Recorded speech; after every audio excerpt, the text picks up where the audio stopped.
J'ai vécu toutes ces vies, et quelle vie en une nuit. Bonjour Michel Drucker. Bonjour. Et le replay, à un moment donné, ça a été de se dire, bah, c'est peut-être terminé. Et ce qui est Ouais. incroyable pour tous ceux qui nous regardent et qui vous aiment, Michel, depuis si longtemps sur TV5 Monde, avec tant d'émissions, tant de bonheur, tant de rire, tant de joie, de se dire, waouh, qu'est-ce que vous avez vécu? Oui. Ah oui, quand entre les antidouleurs et la morphine, on commence à délirer et on se demande de quoi demain sera fait. Là, je me suis posé la question s'il y aurait un demain ou un après-demain.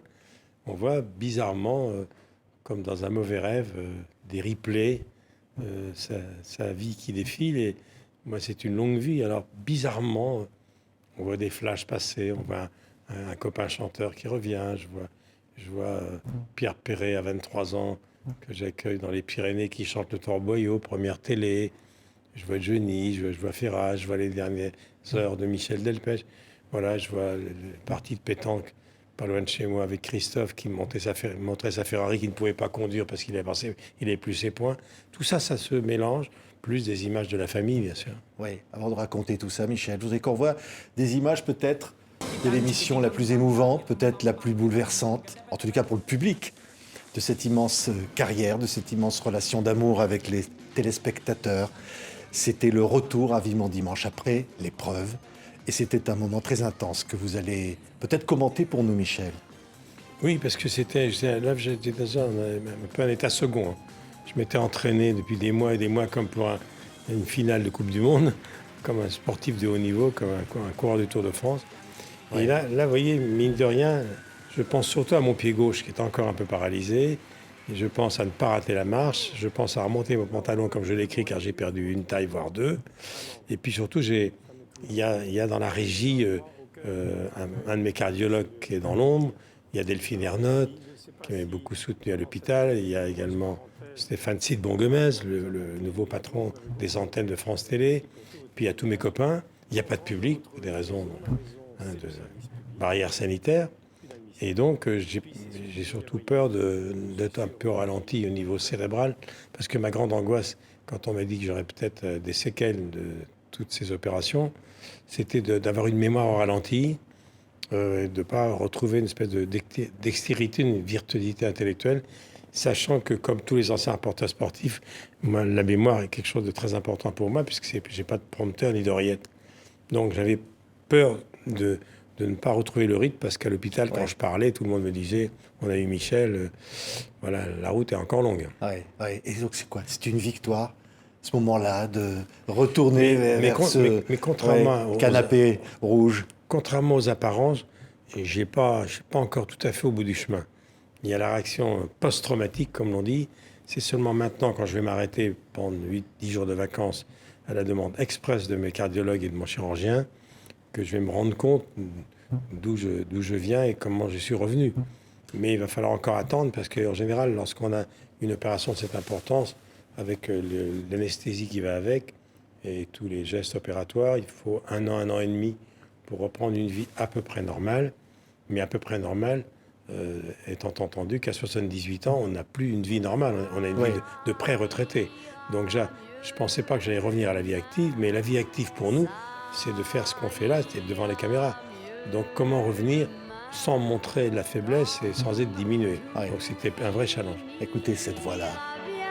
Il faut profiter du jour qui vient.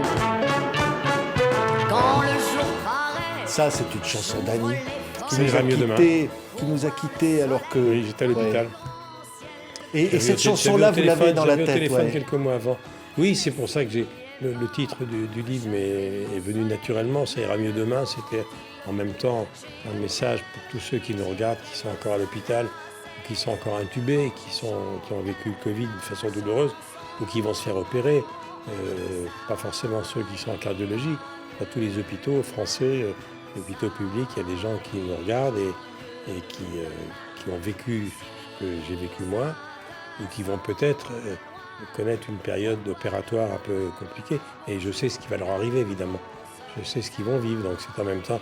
Ce livre, c'est une espèce d'encouragement, une espèce d'ordonnance en disant, vous inquiétez pas, on peut se sortir de tout à condition d'avoir un mental fort. Oui, c'est quand même incroyable, hein, en le lisant ce bouquin, on se dit, waouh, il en a fallu.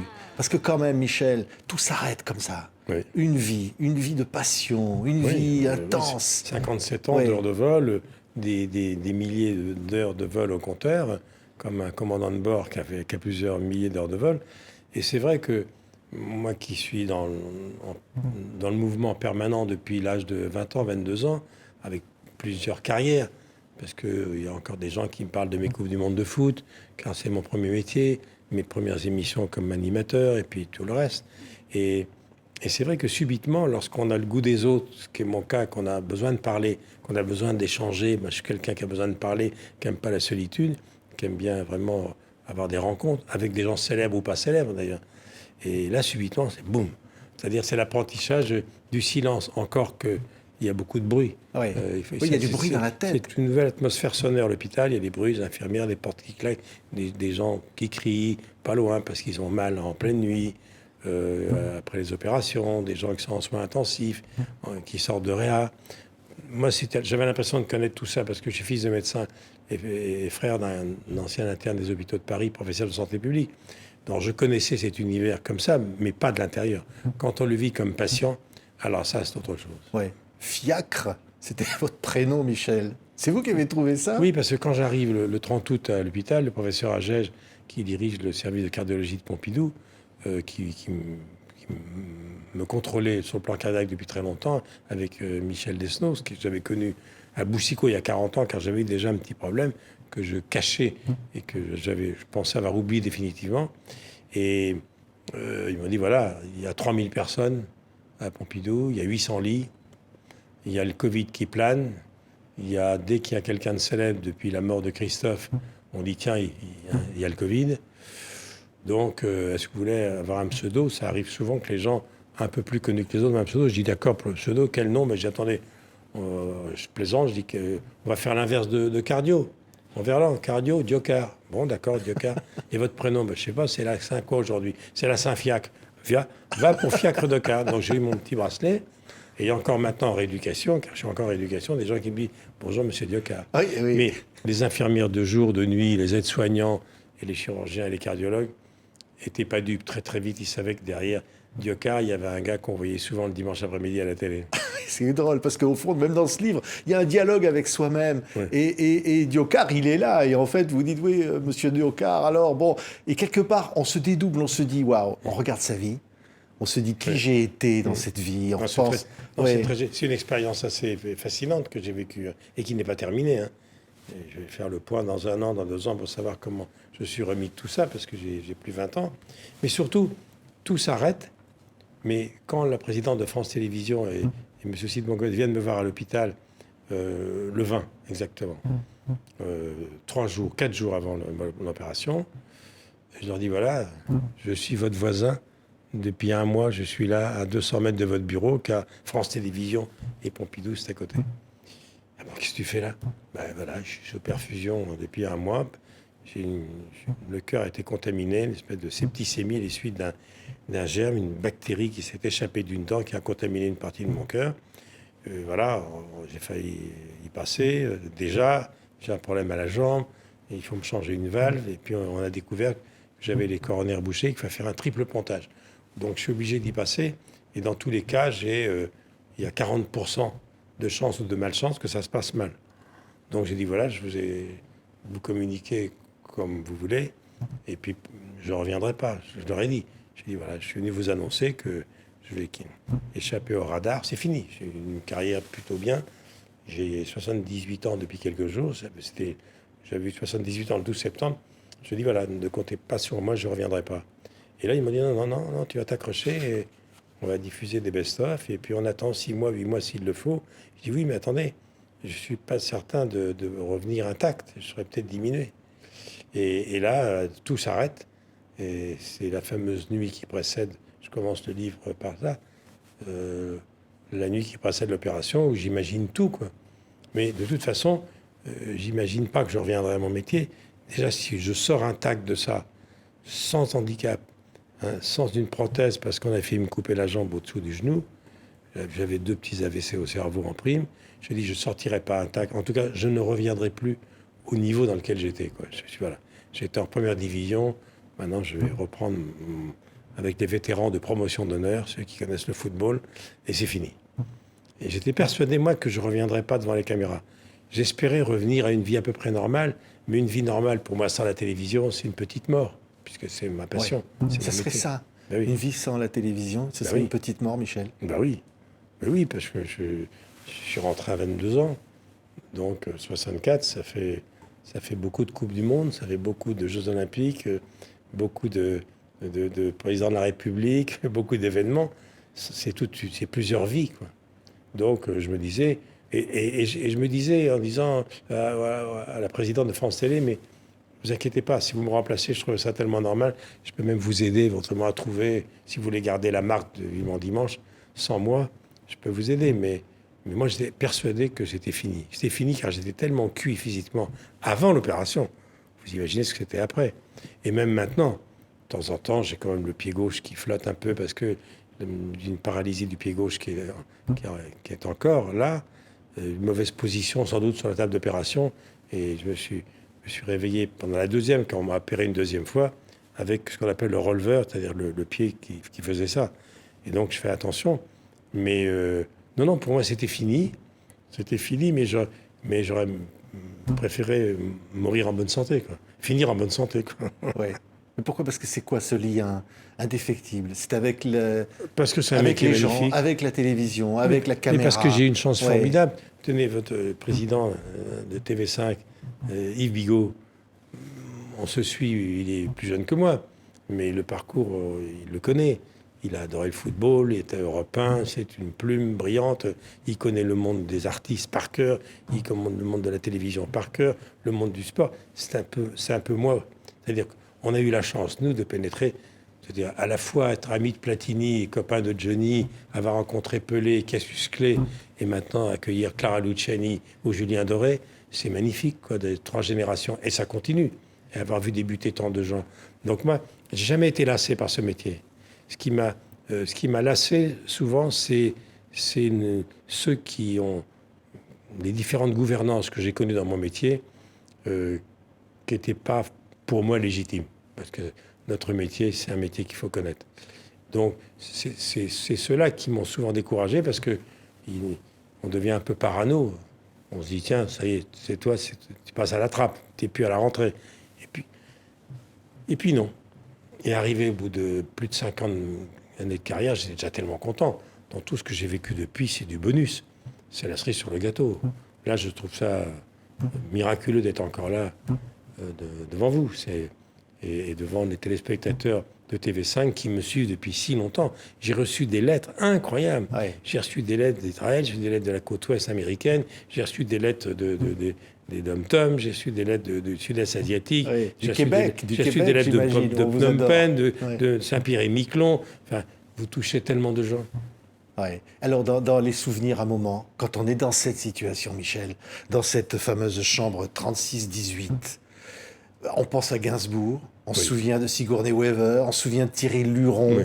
on se souvient de quoi? De plein de trucs comme ça. Qu'est-ce Sa qui vous famille, est revenu? d'abord, on se souvient de Oui. sa famille, on pense à son frère, puis à mon frère Jean, je ne me remettrai jamais de sa disparition.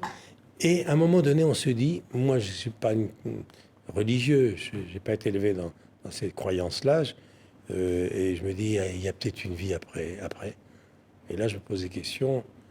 Après tout, je vais retrouver Johnny, je vais retrouver Dassin, je vais retrouver Thierry, je vais retrouver Coluche, je vais retrouver Christophe, je vais retrouver Moustaki, je vais retrouver Brassens, je vais retrouver Raymond DeVos, enfin tous les gens qui ont marqué ma vie.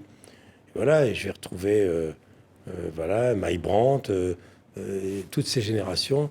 Et puis je vais retourner Whitney Houston et Serge.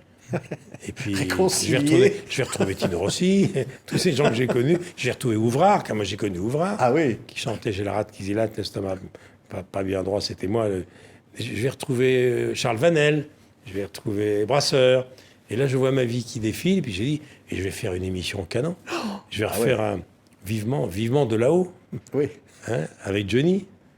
Et à un moment donné, je dis quand même, plus retrouver mes parents, Jean Ferrat évidemment, puis retrouver Anctil, retrouver Poulidor, qui nous a quittés il n'y a pas longtemps, retrouver tous ces champions que j'ai adorés, parce que c'était ma passion, le sport. Retrouver Louison Bobet, retrouver Pantani, retrouver Fausto Coppi, retrouver tous mes copains du sport à travers toutes ces générations. Retrouver Carlos Monzon. Et il y a tous ceux que je n'ai pas cités dans le livre, mais j'aurais pu faire plusieurs chapitres sur ce que je vois passer devant moi et qui me disent bienvenue en arrivant. Oui. On va te faire une place. Alors, je dis où tu veux aller, tu veux loger où? Je dis je préfère être près d'Aznavour, près de Charles, ça me rappellera la Provence. Ah oui, mais c'est déjà pris. Bon, on va voir. Trouvez-moi une place. Hein, moi, je sais pas, une chambre d'hôte. Oui. Et alors, vous seriez parti avant Depardieu, vous dites quand même, vous qui fumez pas, qui buvez pas, qui est machin, vous dites Depardieu, lui, l'ogre. Et lui... Non, cela dit, plus sérieusement, c'est parce que j'ai pas fumé, c'est parce que j'ai pas beaucoup mangé, c'est parce que j'ai pas pris d'alcool, c'est parce que je me suis pas drogué, c'est parce que j'ai pas eu de surcharge mentale et parce que j'ai fait du sport que je suis là. Le chirurgien m'a dit, vous auriez eu 15 kilos de plus et avec un mauvais bilan sanguin, je vous opérais pas. Oui. Car vous seriez resté sur la table d'opération. Mais vous avez fait peut-être la rencontre la plus incroyable, c'est la mort. Et alors vous dites dans ce livre, j'ai pas vu le tunnel de la mort. Non. J'ai pas vu le... À la grande déception de ma femme qui croit à tout ça, elle me dit alors raconte-nous. Oui. T'es passé à travers Vous le miroir. pouvez témoigner, Michel. Philippe Labro avait fait un livre là-dessus. Et ben non. En revanche, j'ai revu tous ceux dont je vous cite qui passaient dans ma tête. Ceux-là, je les ai revus. Mais j'ai pas vu la mort de si près. Je l'ai vu de près, mais je peux pas dire exactement ce qu'on voit au bout de ce fameux tunnel. Il faut attendre le prochain coup. Oui. Le prochain pépin. Oui, bon, allez, très loin, le prochain pépin. Mais 3000 heures d'antenne à l'INA, Michel. Un peu plus même. Même plus. Vous êtes dit, est-ce que vous vous êtes dit à un moment, qu'est-ce qu'on va garder de moi? Qu'est-ce qui va rester, quoi? Je ne sais pas. L'autre jour, on m'a demandé, et ils ont fait un calcul, etc. C'est à peu près autour de 4 ou 5 000 heures. Si on ajoute mes 15 ans, toutes mes Coupes du Monde de foot, quand je commentais les matchs, où je présentais les émissions des autres, de Michel Arnaud, tout ça. Je ne sais pas. Je disais, qu'est-ce qu'on pourrait dire que là, j'ai aimé les gens et ils me l'ont bien rendu. Et ça, je l'ai senti. Parce que j'ai fait une crise de parano pendant les dernières années, parce que tous les hommes de plus de 50 ans étaient priés 60 ans de rentrer chez eux. Et c'est vrai qu'à un moment donné, il y a eu une espèce de vague de jeunisme, et pas seulement en France, mais sur nos chaînes, c'était ça. Et je trouvais normal qu'on fasse comprendre à quelqu'un qui est là depuis 55 ans, bon, t'as fait ton temps. Ça, je trouvais ça parfaitement normal. Moi, je suis un ovni là-dedans, je devrais plus être là depuis longtemps. Donc, je m'étais habitué à ça, en m'angoissant quand même. Donc, voilà, je me disais, voilà, prépare-toi à partir. Et puis finalement, à travers cette aventure, j'ai vraiment senti l'affection des gens. Ça fait maintenant un mois, tous les jours, que pendant 2 heures, je réponds à des gens qui m'ont écrit beaucoup. Je réponds à des lettres qui me souhaitent bon anniversaire. C'était le 12 septembre, vous imaginez, et puis, ou bonne année. Mais j'ai senti également, objectivement, l'affection de notre profession. Il n'y a pas que des copains dans ce métier. Vous savez, c'est Lucchini qui est irrésistible. Il n'y a pas longtemps, je l'ai reçu avec Bruel. Et à un moment donné, je dis à Lucchini, qui ose tout, j'ai dit, est-ce que tous les deux, vous réjouissez du succès de vos copains? Quand quelqu'un réussit, même si c'est sur votre créneau, est-ce que vous réjouissez du bonheur et du succès des nouveaux? Et Bruel dit oui, moi ça me fait très plaisir d'aider les jeunes, etc. Et Lucchini, avec un cynisme qui n'a pas été lui, ah moi pas du tout.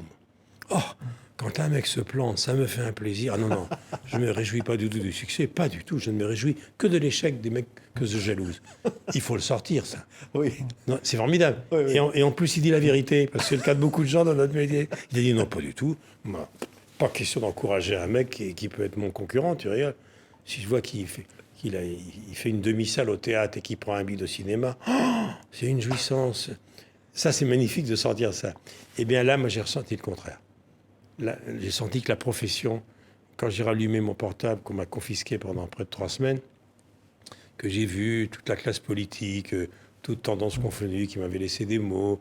Ça m'a touché quand j'ai vu Rulio Iglesias qui m'a laissé des messages. C'est Rulio, tu sais, maintenant, je suis sûr que tu n'as pas changé, je t'envoie l'avion, viens rééduquer Miami. Je dis d'accord, Rulio, je vais prendre l'avion pour me rééduquer à Miami. Ou une lettre de Céline Dion. Ça m'a touché. Et puis tous les copains, la plupart des gens, des animateurs, des patrons. J'ai reçu des mots de tous les patrons, des actionnaires de TF1, d'M6, de toutes les chaînes. et de tous les animateurs, ça m'a beaucoup touché. Ouais. C'était un peu une nécro, d'accord, mais ça m'a fait plaisir. Ouais. Ouais, mais en même temps, alors vous en riez dans le bouquin encore, vous êtes le gendre idéal. Vous faites partie de la famille, Michel. Vous Là, faites partie de la là, famille. Je suis plutôt le rescapé, le cardiaque idéal. Le cardiaque idéal. Je suis plutôt le vestige pittoresque idéal. Ça, c'est une expression d'Alain Duhamel qui me fait beaucoup C'est rire. qui je sais pas, on avait dit de vous, vous êtes vendu avec la télévision, non? Ben, ça commence à faire beaucoup. Mais cela dit, ce qui m'a fait le plus plaisir quand même, je le redis sans aucune flagornerie, c'est quand les patrons de la nouvelle gouvernance de France Télé est venu me voir, qui sont déclarés dans la presse. C'était sous la plume de Michael Zolto-Broda, du Parisien. Drucker reste avec nous. Drucker, c'est l'ADN de la maison.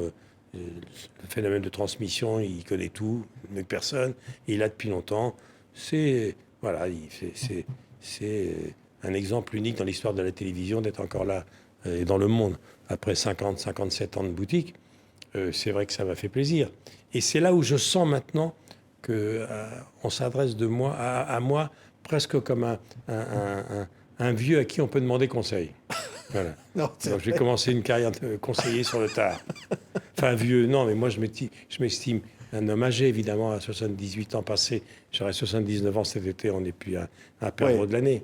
Mais les cardiologues me disent, je vous assure, vous avez retrouvé la pêche et vous êtes plutôt Ouais. plus en forme qu'avant. Et c'est vrai, parce qu'on m'a tout refait, hein, tout est neuf. Ah oui, alors. tout, ah bah, là, voilà, c'est complètement refait. Il y a un entièrement nouveau neuf. moteur qu'il faut encore C'est un ronder, Drucker mais- tout neuf. Oui.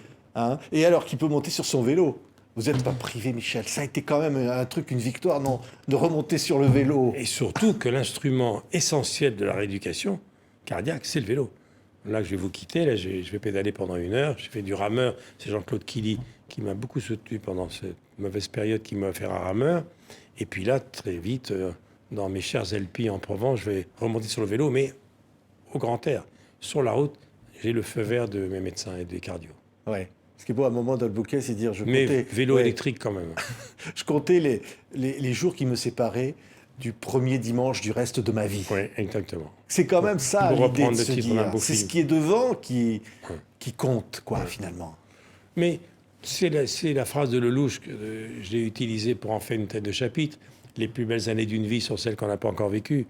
Et c'est vrai que j'ai l'impression de repartir à zéro. Enfin, de commencer une autre vie. Et peut-être une autre carrière, parce que j'ai pas encore tout dit. Je suis en train de changer des choses. Je suis plus tout à fait le même à l'antenne. Moi, je suis un tardif qui a commencé tôt. Donc, tout arrive avec un grand décalage. Ouais, ouais. Mais on a l'impression que plein d'artistes sont en vous maintenant. Vous les portez avec vous. Ben, c'est eux qui m'ont donné envie d'être sur scène. Ouais. Parce que mon prochain challenge, c'est de remonter sur scène en C'est janvier. Ah oui. Et j'irai peut-être jouer dans des lointaines contrées où on reçoit TV5. J'avais joué à Tel Aviv, j'avais joué à Beyrouth et beaucoup des téléspectateurs de TV5 étaient venus me voir. Donc j'ai vraiment envie de remonter sur scène. Le deuxième spectacle, De vous à moi, je l'avais joué une dizaine de fois. Une des dernières fois, c'était en Belgique. Il y avait Danny Boone qui était venu me voir. Mais la pandémie est arrivée et ça s'est arrêté. 10 représentations, c'est rien. Donc je vais reprendre ça. J'ai l'autorisation des cardiologues. Ils ne voulaient pas que je reprenne la scène maintenant. Non, ils me disent parce que le canapé, c'est moins risqué. Mais en janvier, ils m'ont donné le feu vert. Ouais. Dans les souvenirs, il y en a tellement. Ce livre est absolument formidable. C'est une cure de vie. Et je n'ai pas tout raconté parce que j'ai pris beaucoup de notes pendant mes nuits d'insomnie. Et quand j'ai décidé de proposer ça à l'éditeur Robert Laffont avec mon complice Jean-François Kervéan, j'avais tout. Tous les chapitres étaient prêts. J'avais tout photographié, tout retenu, comme j'ai une très très bonne mémoire. Et puis je voulais restituer ce qu'on vit quand on est à l'hôpital. En général, on y reste 3 semaines, 1 mois. Donc moi, je suis resté très longtemps. Je faisais partie des meubles au 3e étage à Pompidou. Et quand ils m'ont vu revenir au bout de 4 mois, parce que j'avais à peine la rééducation commencé, j'avais une nouvelle infection au niveau de la cicatrice thoracique. Il fallait me réopérer, ouvrir à nouveau, refermer, parce que c'était dangereux. Là, quand ils m'ont vu revenir, ils me disent « Mais monsieur Diocard, on vous a fait un prix pour 2 ?» Oui, on me fait 2 opérations pour le prix d'une. Quand je dis pour le prix d'une, pour rien. Il faut quand même savoir que les hôpitaux publics en France, qu'on soit aisé ou célèbre, qu'on soit inconnu ou démuni, on est opéré de la même façon. De la même façon. Moi, ça, c'est admirable. Et le personnel soignant, je le dis, il y a une lettre que j'avais écrite il y a 1 an, en préface d'un livre d'un copain qui a échappé au Covid à Marseille et qui avait voulu faire un livre au profit des infirmières. Il m'a demandé un texte de feuillet, ça c'était la préface. Je l'ai titré dans le livre Mon père avait raison. C'est un échange que j'ai avec mon père il y a quelques années où c'était à l'époque de Champs-Élysées, j'étais déjà dans le coup, mais j'étais encore presque l'ORTF, c'était bien avant qu'on soit indépendant. Et mon père m'appelait souvent parce que j'ai des parents qui étaient très vraiment qui faisaient un pressing total, hein. Et à cause de mon absence de diplôme. Et mon père m'appelait souvent et il me corrigeait mes fautes de français. Et voilà, bref. On lui disait toujours Michel, ça va, mais son français, c'est un peu approximatif. Et donc, il m'avait dit comment tu te sens ce soir. C'était après Champs-Élysées, j'étais crevé. Je dis, tu sais, papa, c'est fatigant, c'est notre métier. Et puis tu sais, contrairement à ce que tu penses, on ne gagne pas des fortunes. C'est il y a 40 ans. Il me dit, tu veux ce que je te raconte la vie d'une infirmière et tu veux que je te dise combien ils gagnent, les infirmières qui m'entourent. Et là, ça m'est revenu. Et voilà pourquoi j'ai fait ce titre. Mon père avait raison, où je rends hommage, c'était il y a 1 an, aux infirmières qui m'ont dit en arrivant à l'hôpital, ah, monsieur Diocard, il est loin le temps où nous applaudissait sur les balcons à 20h. On a déjà oublié tout ça. Et j'ai publié ce texte parce qu'on aurait pu l'écrire il y a 8 jours et il a été écrit il y a 1 an. Et ça, c'est la grande leçon. Et c'est pour ça que j'ai fait ce livre que j'ai dédié à tous les cardiologues. Et à la fin, vous savez, vous avez vu, il y a la liste de tous les 23 soignantes tous. de nuit, de jour. Ils sont tous là et je vais aller les voir à Pompidou très bientôt en leur mettant à chacun un livre. Et ils ont été... La vie d'un hôpital de jour, de nuit, quand il y reste longtemps, dans un service de pointe de cardiologie, où qu'on traverse à la fois les soins intensifs, l'AREA, qu'on va en rééducation, qu'on revient se faire opérer une deuxième fois, on finit par faire partie des mêmes et connaître tout le monde. Et je connais tous les bruits. Mais ce qui se passe au 3e étage du service cardiologie de Pompidou, je peux vous dire, la vie des infirmières, des aides-soignantes, des gars de l'AREA, tout ça, je peux vous la décrire. J'ai parlé parce que, comme je parlais à personne, les seuls interlocuteurs, c'était entre deux prises de sang, 2 prises de température, 2 IRM et 2 scanners. J'ai interviewé les infirmières. Je peux vous dire que je connais bien leur vie, comment elles vivent, et je comprends mieux leurs problèmes maintenant. Et on a oublié qu'on les applaudissait à 20h, c'était pas si vieux de ça. Il y a un moment dans le livre où vous ne savez pas si vous allez définitivement vous endormir, vous ne savez pas si vous reviendrez. Et il y a un moment où vous vous réveillez et où la lumière, vous entendez d'un coup les bruits. Et là, c'est comme une renaissance. C'est quelque chose de très fort. D'abord, c'est très étrange. Quand on sort de réa et qu'on attaque les soins intensifs, il y a une période où on est vraiment encore au radar. D'abord, j'avais perdu un peu plus de 10 kilos. J'ai repris en 2 mois, ce qui n'est pas beaucoup. Là, j'y retourne, après vous avoir quitté. Mais il y a des bruits, il y a une atmosphère particulière, les portes qui s'ouvrent. Il n'y a pas de clé dans une porte d'une chambre d'hôpital. L'interne ou l'infirmière de nuit rentre, allume la lumière. Vous êtes de torpeur, j'ai mal, alors Doliprane ou morphine. Et puis on s'habitue à ces bruits. Et surtout, il y a une chose qui est très troublante, je n'ai pas vu un sourire pendant des mois. Parce que c'est vu que des masques. Et les infirmières, les gens des hôpitaux, le personnel soignant, c'est pas des combinaisons qu'ils ont, c'est des scaphandres. Parce qu'on n'a pas dit assez. Mais la liste des infirmières et des personnels soignants qui ont été contaminés par le virus, elle est longue. Ça. Et donc, je n'ai vu que des regards. Donc, il faut deviner quand on vous fait, par exemple, une échographie œsophagienne, qui est le pire des examens.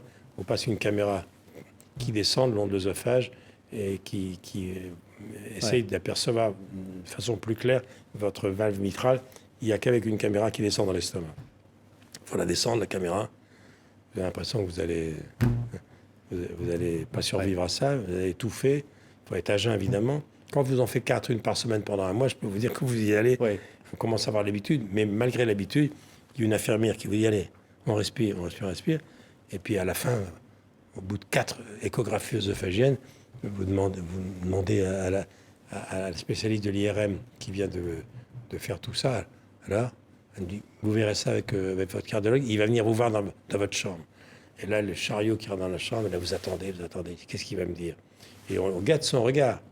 Et il dit rien. Il faut essayer de deviner dans le regard ce qu'il pense. Et à chaque fois, la sentence était terrible. Stationnaire. Alors stationnaire, ça veut dire c'est pas moins bien, mais c'est pas mieux. On attend. Et puis on a attendu tellement que c'est resté stationnaire jusqu'au bout. Et on dit voilà, il faut opérer. Il faut maintenant opérer parce que malgré l'antibiotique, le germe n'est pas parti. Ouais. Et là, alors immédiatement, l'opération du cœur, c'est... Bon, je ne vais pas vous ouvrir ma poitrine, mais de là jusqu'à là, il n'y a rien à faire.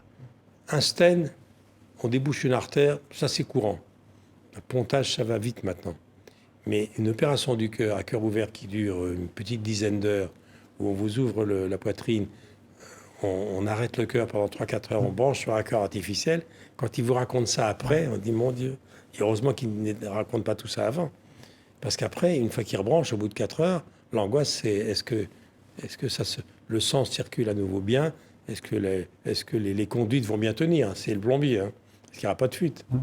Donc c'est très étrange comme expérience.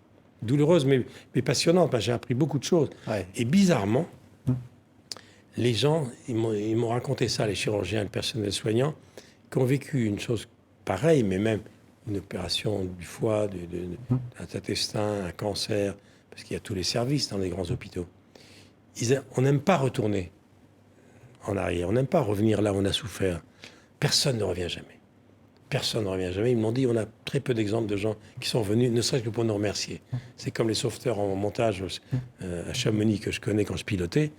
Personne ne vient jamais les remercier d'avoir été sauvés au fond d'une crevasse. Ils étaient partis à l'assaut du Mont Blanc en sandalettes et en chemisette. Et puis c'est le pilote d'hélico et le SAMU qui ont frôlé la paroi pendant 2 heures, qui ont failli mourir à 3000 mètres d'altitude, qui les ont sauvés. Fini. Plus rien. Et moi, c'est le contraire. Je suis retourné 2 fois. La deuxième fois, j'ai dit, est-ce que M. Diocard est là? Ah non, M. Diocard, il est parti maintenant. On n'a pas de ses nouvelles, j'espère qu'il va mieux. Et là, j'ai enlevé mon masque. Mais vous êtes là? Mais vous avez regrossi? Bah oui, presque. Mais vous êtes venu avec un brancard, un infirmier, avec une ambulance? Non, je suis tout seul, je suis à pied. Alors je marchais dans le couloir. Les couloirs sont interminables, ils mesurent peut-être 50 à 60 mètres de long à Pompidou. Et pendant des mois, j'étais à petits pas avec ma perfusion, mais tout petits pas. Et au bout de 20 mètres, il fallait m'asseoir, prise de tension, j'étais essoufflé. Et là, je traversais le couloir, elle me dit, mais c'est extraordinaire. Le chirurgien est au courant, vous êtes à non, je lui fais une surprise. Et le monsieur Agès, le patron, non, j'y vais. Et je suis allé les voir, et je les ai vus heureux, contents, parce que j'aurais été déçu que ça foire pour eux. Ils étaient tellement de mal pour me sauver la peau, c'est une victoire pour eux également. Puis comme l'a dit Albert Agès, je le dis dans le truc, il dit, si Drucker était parti les pieds devant de Pompidou, ça faisait désordre. Merci, Michel. J'ai été un peu bavard, mais je n'ai Ouais. pas parlé pendant des mois. Mais quel beau témoignage. Et comment on peut dire qu'on est tellement content de vous avoir là? Comme dirait Céline, tellement 40 ans. Je salue le Québec. On va écouter encore la voix d'Annie. Parce que c'est ça la leçon du bouquin. Oui. La vie, bon sang. La vie, c'est quand même génial, Michel. Elle qui a été Ouais. la joie de vivre, qui était une artiste immense et qui me téléphone en disant Michel, souris dimanche, souris, t'es là à porter du rêve et de la gaieté aux gens. Si t'as des soucis, on s'en fout, on est là pour distraire les gens. Alors souris, elle me dit. Alors je souris à la vie. Merci. Quel artiste, c'est Annie. Merci, Michel. Merci. Oui. Pour voir le soleil dans le grand ciel bleu. Tant mieux s'il est là, mais s'il n'y est pas, je me fais mon soleil